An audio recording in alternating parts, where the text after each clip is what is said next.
this game and then start formulating games, going a little bit deeper into game one to take into that game two. Well, let's jump right into the action and see exactly who's going to be victorious between Groudon or Kyogre. Well, coming out into the leads for Guilio, it's going to be the Incineroar and the Dragapult, whereas on the opposing side of the field, Matt, we're going to see Thundurus and Amoonguss.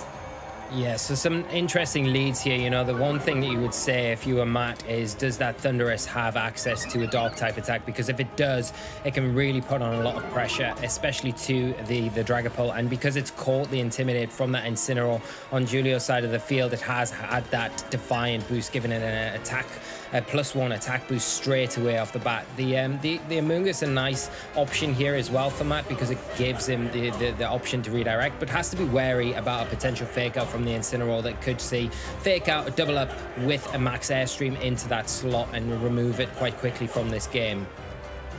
Yeah, exactly. Lots of variables to contend with in this turn 0, and Amoonguss deciding to get in on out of there, returning to its Pokeball in replacement for Groudon. I really like this hit by Matt. Groudon gets onto the field unintimidated and can of course apply a lot of pressure to that Incineroar a little bit later on. Thundurus, however, going to be sitting pretty, having had its Defiant boost, so I would not be surprised at all to see this Dynamax up Lee.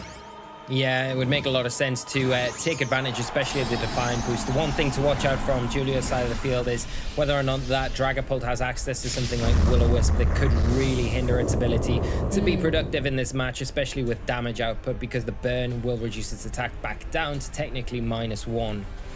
Incineroar going to go straight for the fake out, just catching the Groudon on the switch in, and Dragapult is running that Will-O-Wisp, but Thundurus is able to avoid, so at least on this turn able to be able to safely fire off this max airstream into the Dragapult, and does a huge chunk picking up the KO. And I was about to say, the other nice thing is as well, with the max airstream, puts itself really speedy to potentially avoid even having to worry about that Will-O-Wisp on the next turn, but you can also just get rid of the Pokemon. That works as well to remove the threat. Yeah, really punishing miss there for Giulio. You know, you need the Will-O-Wisp to hit in that situation, and the Thundurus freely getting away with that there, getting rid of the Dragapult. One threat gone, the Will-O-Wisp threat gone, and giving the speed boost as well to the Groudon now that's just come into the field. Like you say, Lou, a really nice switch from Matt.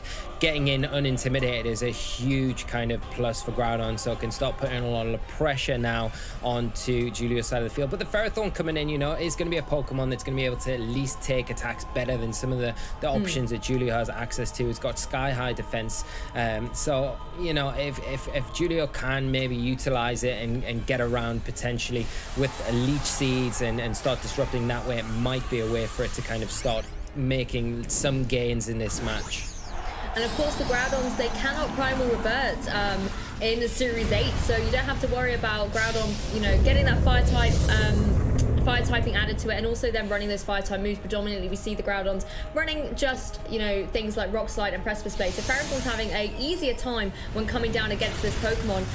Ferrothorn, however, is not going to appreciate taking a max Knuckle coming out from that Thundurus, and of course this is going to boost up the attack stat of that Thundurus by another stage, and also give a cheeky boost to its partner Groudon in the face of this Incineroar. But Incineroar able to avoid out the way. Very weird considering it's a very big target right now, but you know, the stats do not change with the Dynamax, and is able to avoid critically that Precipice Blades. Max Flare is able to be the retaliation move of choice, going down into the Thundurus, going to be, you know, utilizing the fact the sun was in the sky, but of course Thundurus able to survive. Yeah, and that's the big thing here. You know, the Kyogre going to hit the field now for Giulio, going to be able to change the weather, but now the Thundurus in such a dominant position where it's got the ability to go for that max lightning into the Kyogre now and really pick up a knockout quite easily, and the Groudon with that attack boost as well. A bit unfortunate missing the Precipice Blades that last turn, because it would be a turn now where you'd probably be able to get rid of the Incineroar as well. But at the same time, with the speed boost that you've got on your Groudon, you're not so worried about the Kyogre being on the field, because if you can just get some damage onto it, and even if you see it protect this turn, the Incineroar is still in a bit of an awkward spot where it's not going to be able to really hit the Thundurus like it did that last turn, with the rain in effect now dampening those fire type attacks. That is very true. It's hindering the fire potential of that Incineroar. But Thunder is going to go for the max lightning, targeting down into that Kyogre. So a wise protect there by Giulio. But you can see the destruction that's able to do thanks to those attack boosts, even through protect. That is going to be dealing a huge chunk of damage. The electric terrain is also now set around on the field as well, just as an added bonus. Groudon going for the Precipice Blades. Of course, not going to connect on the Kyogre, but does it connect on the Incineroar? No, it doesn't. Listen again. So you see a max strike now, and it's a nice option, but if you miss the knockout on Thunderous, which you do, you are now lowering its speed, but giving it another attack boost and powering it up even further. And this is the last turn, Lou, of its Dynamax turn. So it is going to have access to things like Superpower, which are a lot more powerful than what Max Knuckle is. It's capped out at that, 90 base attack. So it's going to be able to do some phenomenal damage here, and also pick off the Kyogre now because of the Protect the last turn. Julio's kind of forced to go for almost a double Protect and utilize the Incineroar to try and pick up the knockout now onto the Thunderous, and then try and maneuver around the Groudon, dodge some more Precipice Blades if you can, and try and close it out that way. But I mean, Matt has been very aggressive in the way he set up this match and really methodically planned it out very well, getting the Groudon on the field with those speed boosts, with that attack boost, and putting himself in a really dominant position going into the end of this kind of game one. Yeah, and I think Giulio being unable to play around the Defiant ability there of the Thunderous just means that Matt's being able to capitalize on it. Kyogre going for the Protect, but to no avail. Thunderous is going to be able to target it down with a Wild Charge and pick up a very solid KO. I don't think any of us were in any doubt that Kyogre would fall victim to Thunderous's attack there. It does, of course, take itself with a little bit of recoil damage, and Groudon still unable to connect onto this opposing Incineroar. Even when it's single target, even in Dynamax, the stats don't change. The roll is still the same there on that Groudon. So absolute heartbreak. And I mean, it's just so unfortunate here for Matt. We've also been able to have a sneak peek and team preview of the item on that Groudon being the Wide Lens as well.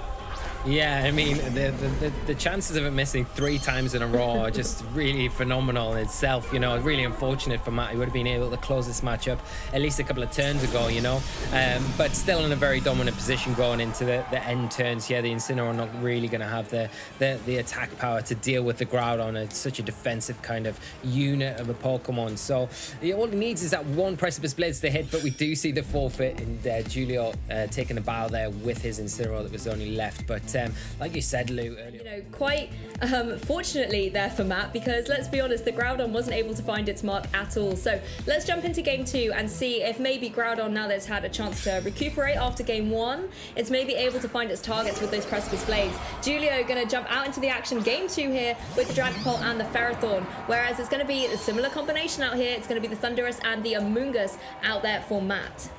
Yeah, now the tables are turning a little bit here, because the Will-O-Wisp is something that Matt is aware of now, that Giulio's going to go down that route to utilize against Thunderous to kind of not make it as much of a threat, and obviously not leading the Incineroar here helps as well, so that Defiant ability isn't activated. But the thing that Matt does have that he can take advantage of here is maybe a Rage Powder to like pull away the Will-O-Wisp, sorry. But the one thing is, if you're concentrating down on that Dragapult too hard, you kind of leave the Ferrothorn on the other side of the field kind of open and free for Giulio to do whatever he wants with.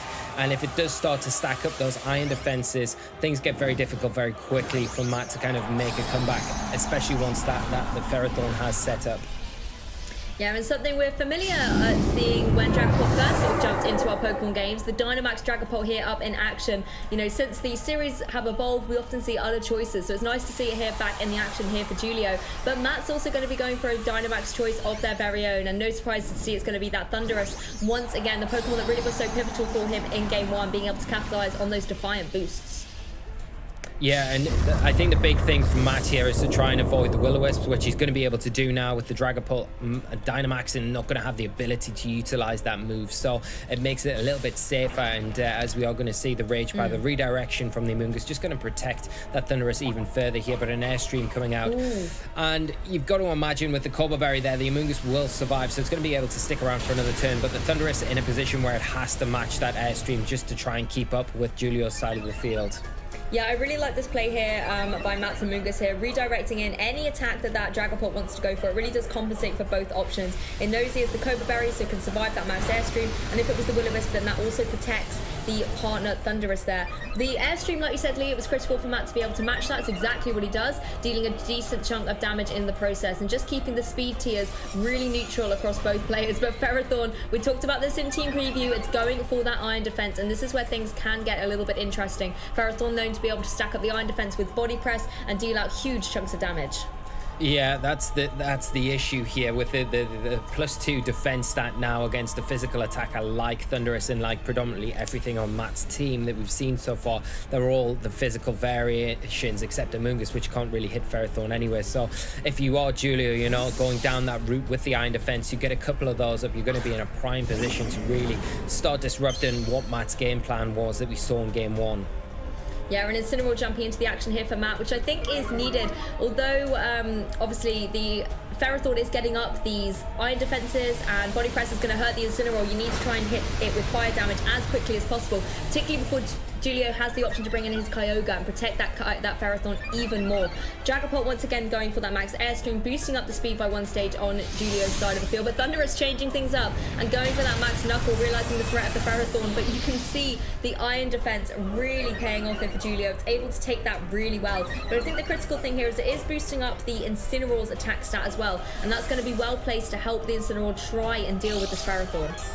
Yeah, definitely, and I think if you can continually go for those max knuckles, then that's ideal because you're boosting your own attack and your partner attack up at the same time. But like you've already mentioned, there could be a Kyogre just lying in wait, and it's an easy turn for maybe Dragapult to get some last-ditch damage off here onto possibly the Incineroar before switching into the Kyogre. You may want to concentrate down onto the Thunderous. The problem is with Dragapult, though, as it goes for a max Wormwind, you kind of get punished because that Defiant ability activates on the attack drop that the Max Wormwind brings with it, so it kind of limits the ability with what Dragapult can do, and we are going to see Julio go for just that max guard this next turn.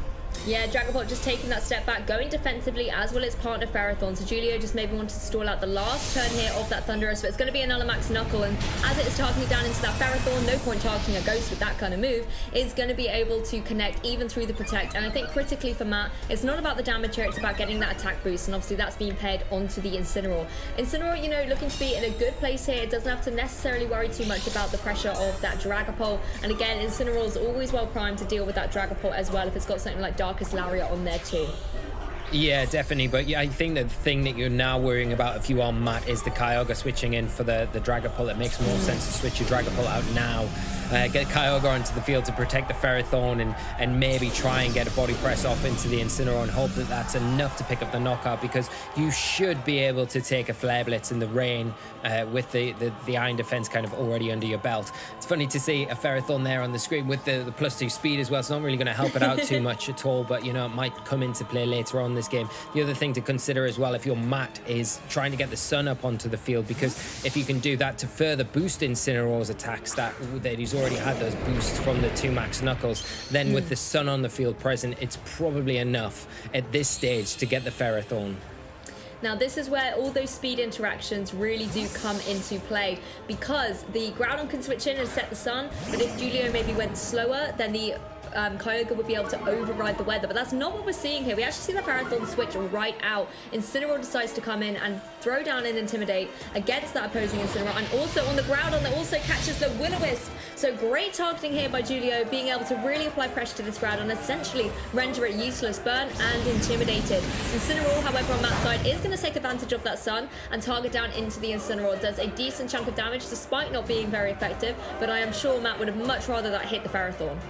Yeah, definitely, but really great insight there from Julio, you know, going for the Will-O-Wisp into that slot and switching the Incineroar in as well, which could be very risky, you know, especially with the Thunderous out in the field, but confident in the way that he would be able to get the Incineroar in and kind of cover that slot with the Will-O-Wisp anyway. And this time the Will-O-Wisp does hit, and it's onto a really important target in that Groudon that's currently on the field. And now you can see the Kyogre finally making its appearance, a little bit safer with that burn on the Groudon as well, and the rain protecting it against the Incineroar.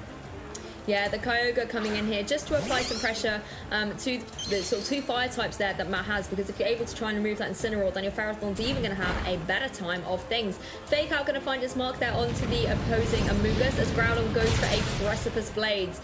There's a decent chunk there to the Incineroar, but obviously nothing compared to the destruction that we know that Groudon can do. But I think critically for Julio, he's quite happy to take that damage because it now activates the berry. Incineroar's able to regain that HP thanks to its Citrus Berry. Yeah, Matt's still not in a bad position though, because the Amoonguss here is really the one thing that can threaten that Kyogre slot, especially if we do see a switch into anything other than the Ferrothorn. The Dragapult can't really come in on that slot because of potentially a Spore putting the Dragapult to sleep on the switch in. And if you are Julio, you kind of want to probably get the Kyogre off the field, because you know inevitably that you will either go to sleep. You might get a return of picking up potentially an Incineroar or a Thundurus on the switch in, but other than that, you're not really getting much of a return for Kyogre going to the sleep for the rest of the game. And if you want to preserve that, if you are Julio, you probably do want to switch the Kyogre out here to something like that Ferrothorn. But no, just going for the Water Spout straight off the bat. Oh, you could see the clock running down there as well. Matt really trying to consider what options he wants to go for, and Kyogre just making a strong decision here to go, why even bother looking in a move with that Groudon? I'm just going to KO it straight away and follow up with a taunt as well, so your Amoonguss cannot get up to any of that status move shenanigans that it loves to get up for. You saw it going there in for the Spore, and again, being open team sheets, they're going to know that, you know, exactly what moves this Amoonguss has. They're going to be able to lock those all down, and now Amoonguss is going to be limited to its one sort of attacking move in terms of Sludge Bomb. That's the only thing it can do unless Matt can switch it out.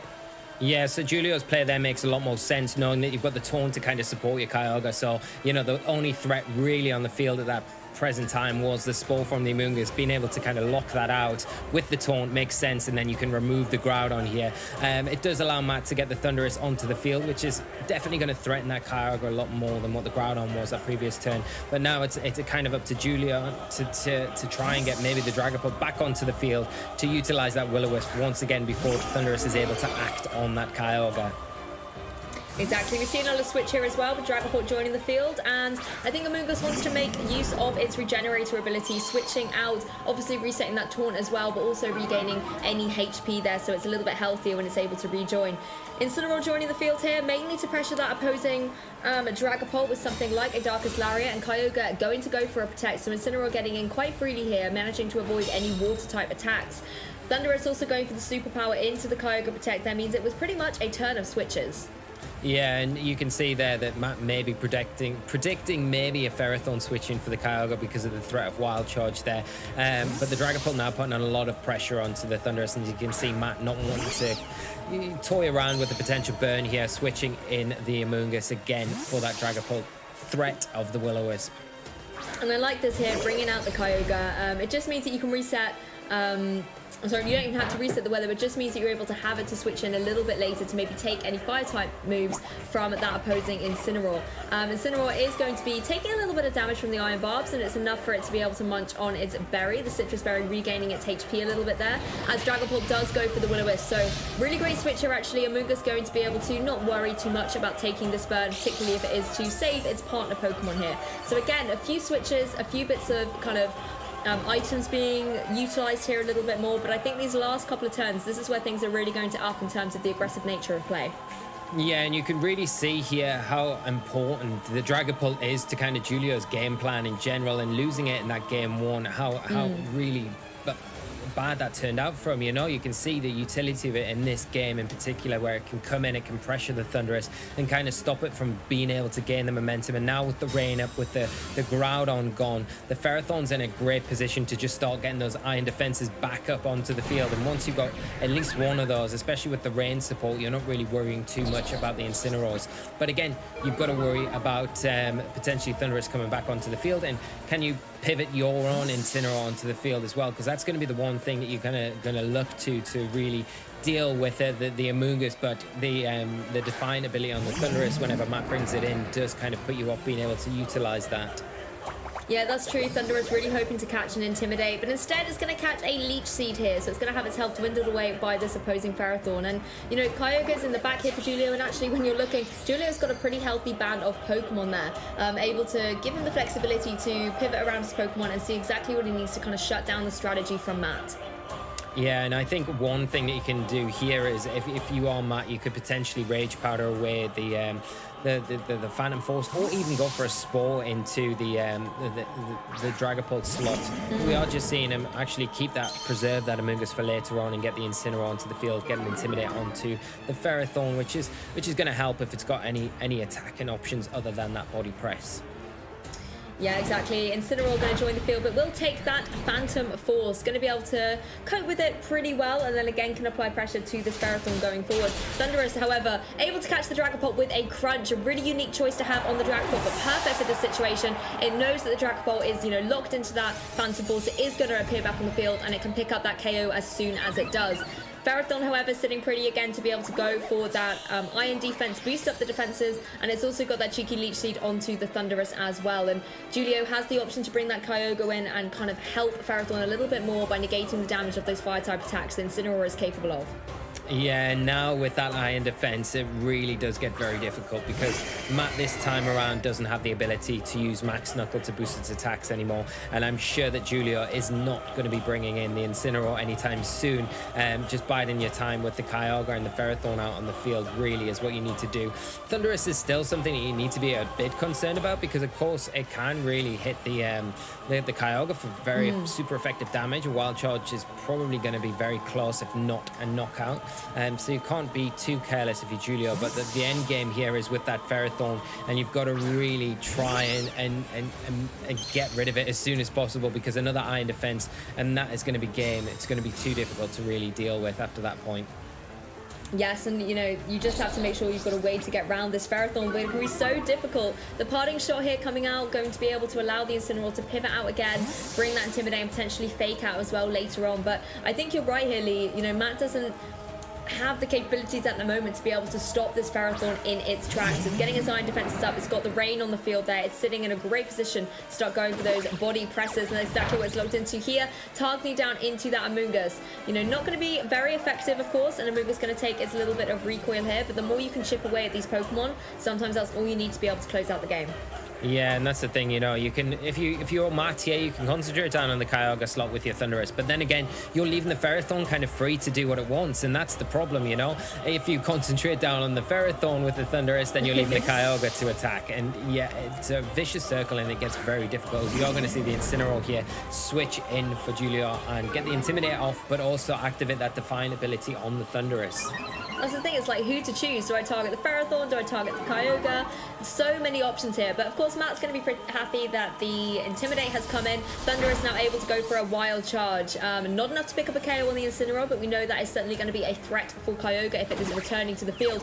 Ferrothorn, however, going, no. We're going to stop making you a threat, Thunderous. I'm going to body press into you. Again, not very effective against both of these Pokemon, but the damage is still, you know, being dealt out, and there's not a lot that these Pokemon can do in return to the Ferrothorn. There's literally nothing the Amoonguss can do for it, for example. It can't put it to sleep. It can't hit it with Sludge Bomb thanks to its Steel type. So really, if you're Guilio at this point, you need to start KOing the remaining Pokemon on Matt's side. You can kind of ignore the Amoonguss as best you can and try and get Ferrothorn here into an endgame situation. Yeah, you make some really good points, and I think the problem there with the Thunder is taking so much recoil damage. Even if you go for a Superpower now into the Ferrothorn, it's not going to be anywhere near enough damage to pick up the knockout onto it, and the Iron Barb recoil will be enough in itself to knock out the Thunderous. And at that point, once you lose the Thunderous, if you're Matt, you kind of lose the game, because then you're left with Incineroar and Amoonguss, and you've got to contend with Kyogre. For sure, the Amoonguss can help you out in that situation, but the Incineroar is just not going to have the offensive threat or the presence, and you need to deal with the Ferrothorn even out of the rain. Exactly. Incineroar just going to take a little turn of sleep. The Thunderous is able to go for that superpower. Targeting down into the Ferrothorn does just under a third of damage here, but of course Ferrothorn able to hang on with that, and the Iron Barb's going to be able to pick up a KO against Thunderous. So Guilio really in a position now where he's starting to whittle away at Matt's Pokemon. Ferrothorn able to go for that other body press. Hasn't got any other targets to go down into. Happily going to target down the Amoonguss that really can't do a lot in this situation at all. Goes for that Sludge Bomb into the sleeping Incineroar and will be able to pick up a KO, which means that Guilio is now down to the Kyogre and the Ferrothorn. But I'm not sure, with the rain up on the field and obviously the defense is up on that Ferrothorn, if Matt's going to be able to counteract it this late into game 2. No, especially with the Incineroar at this point. You again, it's like choosing that which target do you go after, because whichever one you choose, the other one is going to punish you. You go after the Kyogre here with a fake out, and then you've got Body Press to contend with from the Ferrothorn. You go after the Ferrothorn, then you've got Water Spout to contend with from the Kyogre. It's a really double-edged sword, and it's not something that you're going to be able to get out of from this point. I think Giulio's really played the Ferrothorn quite well, extremely well in this match, to make it very difficult for Matt. And I think one of the keys behind that was the Dragapult and that turn earlier on where he utilized the water spout from the Kyogre to remove the Groudon and the taunt from his own Incineroar. Exactly, and you can see the double KO there coming out from the water spout. It's going to be a game 3 once again, Lee. I think we're having a lot of luck with our game 3s here and the European region final side of the bracket at the moment. Well, it's one game apiece, so let's jump into game 3, Lee, and see exactly how this match is going to go down. I want to see how Matt's going to counteract this Ferrothorn. Maybe that Charizard will be able to jump into the action. There's going to be Ferrothorn and Dragapult on Julio's side of the field, and sticking with the same thing, we've got the Amoonguss and the Thundurus there on Matt's side. Yeah, now, one thing that you could consider if you were Matt is potentially going for a Spore with your Amoonguss into the Dragapult, because you know you've got the Cobalt Berry. Even if it maxes this turn, you can guarantee you're going to be able to survive that attack and get that Spore onto it and kind of shut it down, which then frees up your Thundurus to do a lot more work in this game. Of course, by doing that at the same time, you're kind of giving Ferrothorn a little bit of freedom again to allow it to get that Iron Defense up or a Leech Seed up if it wants to go down that route. But at the same time, I think it's not a bad way to kind of approach this match with the Dragapult being such a threat, and especially to the Thundurus here. Exactly, you want to try and find a way to get rid of that Dragapult, but a way to get rid of the Ferrothorn is indeed that Charizard, because even though Ferrothorn is setting up those Iron defenses, it's only boosting the physical defense stat of that Pokemon. The special defense is remaining the same, and Charizard, being a well-known special attacker, could be able to capitalize on that, particularly in the sun, and just sort of eliminate Ferrothorn as a threat. Julio, however, going to stick with Dynamaxing up that Dragapult, so can apply some pressure here, being able to do a good amount of damage to something like that Amoonguss. But you have to be aware, of course, of the Cobra Berry on there, so if it is going to be the Max Airstream again, you know that at the first turn of Max Airstream, which is exactly what we're seeing, same as the previous game, it's going to be dealing reduced damage. Yeah, and you are protecting the Charizard, which is great, but I don't think that the Thundurus was ever be the target of the Airstream, which I think the Dragapult's kind of forced to go to almost in these games, because the Airstream, if the Thundurus does max, you've got to kind of keep up with that. So I think you're probably missing a little bit of an opportunity there with the Amoonguss. Although saying that, you've got Charizard in on the field. It doesn't care about Iron defenses. It's hitting on the special side, and now you've got the opportunity to switch out the Amoonguss, and because of that speed boost that the Dragapult's just got itself, and given the Ferrothorn next to it, the Amoonguss is going to be the slowest thing on the field, so it's going to be the last thing to switch out if Julio decides to switch out to the Kyogre here. So Matt putting himself in a really nice position, taking advantage of the Airstream from the opposing Dragapult and being able to utilize that Charizard going into this next turn, which helps him out, especially if he can get the Groudon on the field and get the Sun in effect as well. Yeah, it is critical to be aware of those speed tiers. Like you said there, Lee, the Amoonguss having the advantage of being really slow here does give him out that breathing room if he wants to switch out. Ferrothorn is going to switch out for Julio though. However, we're going to see Kyogre here on the field, but I wasn't able to clock what moves Matt was going for here, and if that Groudon's able to come into effect, then the Sun will be the dominant weather force here. Of course, Matt as well still has access to their Dynamax, and it's exactly what we see being done here. I believe obviously this is going to be up there with the Charizard. I think it's been a long time since I've seen the Dynamax Amoonguss there, Lee, but G-Max Charizard are going to be jumping here into the fray. I would have loved to have seen a Dynamax Amoonguss in this game, but unfortunately it is the Charizard. It is coming out, the G-Max Charizard, and it's going to start putting a lot of pressure onto Julio's side of the field. The Dragapult here going to be able to pick up a knockout onto the Amoonguss. The Cobalt Berry has already been utilized, but it's going to be a Max Phantasm this time from the Dragapult. And the Amoonguss actually hangs on with 1 HP, Lou. That is a huge survival there from the Amoonguss here, and it gives Charizard that extra bit of protection going into this next turn.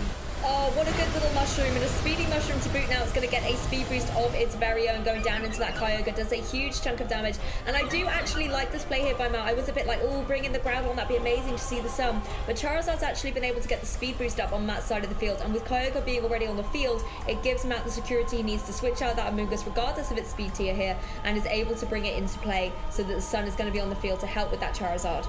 Yeah, not only that, the Rage Powder again this turn just further protects the Charizard. Full immunity from whatever the Dragapult decides to throw out at it. And it's a perfect situation for Matt, where he's still got the Groudon in the back, potentially. We haven't seen it yet, but you would imagine so. So it really makes it difficult for the Kyogre to kind of function like Julio wants it to when it does hit the field. Well, a good counter here for that Charizard is, of course, the Electric-type Regieleki that's bounced joyfully onto the field.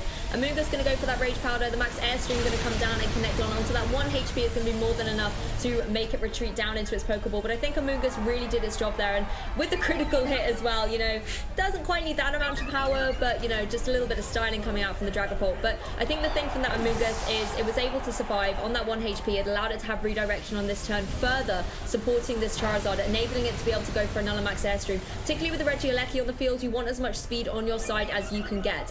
Not very effective, deals a decent amount of damage, but gives Charizard now at +2 in terms of its speed. And this is the opportunity now for Matt, if they want to be able to bring in that Groudon and set the sun. Yeah, but you've still got to worry about the potential Kyogre switching if you bring the Groudon, so it's maybe you want to hesitate here a little bit, because the Thundurus could be a good inclusion here, especially if the Regieleki wants to utilize something like Electro Web. Then you would activate maybe a Defiant ability on the Thundurus, and that would mitigate potentially any sort of Will-O-Wisps coming out from the Dragapult this next turn, because it has finished its max turns. Obviously the Regieleki now on +1 thanks to the Dragapult's last Airstream there, so maybe putting it still a little bit out of reach from the Charizard, but the Charizard in a great position now to go for its signature G-Max attack, you know, and start getting that residual chip onto the board, because that might be just enough to help him kind of eke this match over the line for him. Yeah, and Charizard looking pretty healthy still, but actually just going to go for a max guard, wants to keep the HP as healthy as it looks right now. Dragapult going to go for that Will-O-Wisp and finds its target there on the Thundurus that has just joined here into the action. So unfortunate a little bit there for Matt getting the burn. Regieleki is going to go for the Thunder as well in Rain. That would have been able to connect nicely onto the onto the Charizard, sorry, but thanks to the max guard, able to protect itself. And the burn really coming in clutch there, being able to stop the Regieleki being KO'd by that crunch. That certainly does keep the Charizard in a risky position facing down against it. Yeah, especially with Thunder as an option from the Regieleki here, it's going to be more than enough to pick up the knockout onto the Charizard, making it very difficult to utilize it here. You really needed to pick up the knockout, but the Will-O-Wisp there coming in so handy again to just prevent the crunch from taking it over the edge and taking Regieleki out of play. Now the Groudon has to come in for the Charizard here, you've got to think, but then does the Dragapult from Giulio's side pick up on that switch and go for another Will-O-Wisp here? Because if it does, then the Groudon really isn't going to be as effective as it was in that first game. And it will be affected like it was in that second game, where we saw it kind of subjected to that Will-O-Wisp from the Dragapult again. Oh, and that's exactly what we're seeing here. The Will-O-Wisp is able to connect onto the Groudon as it switches in. These burns really are stacking up against Matt at the moment. Regieleki, however, isn't able to find its mark, trying to go for an electric type move into a ground type, and will instead fall victim to the wild charge from the Thundurus there. So Regieleki, it wanted off the field, but it's found a different way off. Yeah, it's finally off the field, so it makes life easier for Charizard. But the problem is, with the Kyogre coming in, now does the Thundurus have enough? Is it going to be able to pick up a knockout? The Kyogre's taken a good bit of damage already from that Charizard Airstream earlier on in the game, but with the burn onto the Wild Charge, you've got to wonder, is it going to be enough? We aren't going to see that. We're going to see the Ferrothorn come in, which is maybe a better option here for Giulio, because with two bone Pokemon in front of him, it's not such a big threat. Of course, you need to try and get the Charizard onto the field as soon as possible, but by doing that, you're kind of subjecting yourself to Dragapult, maybe getting a sneaky attack into that Thundurus slot and doing some damage. It's really imperative going into the final few turns of this game. And again, with Groudon and Thundurus not packing any fire-type moves here, Ferrothorn doesn't have to worry too much. It could potentially just start going for those iron defenses and applying that pressure. That in turn, however, can of course force Matt to be able to bring in that Charizard. Charizard can capitalize on the fact that Ferrothorn's going to want to try and set up, and will then be able to attack it with one of those sort of heavy fire-type attacks as well. Like we said, the iron defense doesn't really help it out here. But you have to worry, like you said, Lee, about the Kyogre there in the back, because that can change everything to do with weather. And I think that's why Matt, bringing in the Charizards, decided to switch it out for the Groudon, because it gives him the option to still bring the sun a little bit later on. Dragon Darts, however, going to come out. The little Dreepies are going to get into the action and play as well in this Players' Cup match, doing a little bit of damage to both of the Charizard and the Thundurus. Crunch coming up the Thundurus, and you can really see the damage being reduced thanks to that burn. Leech Seed as well, going to add a little bit of insult to injury into that Thundurus, where its HP is now going to be dwindled away as it goes. And you can see the solar power on that Charizard as well, taking away some HP. And I think this is the issue you've got for Matt here, is all this residual damage that is starting to come into effect is going to start adding up.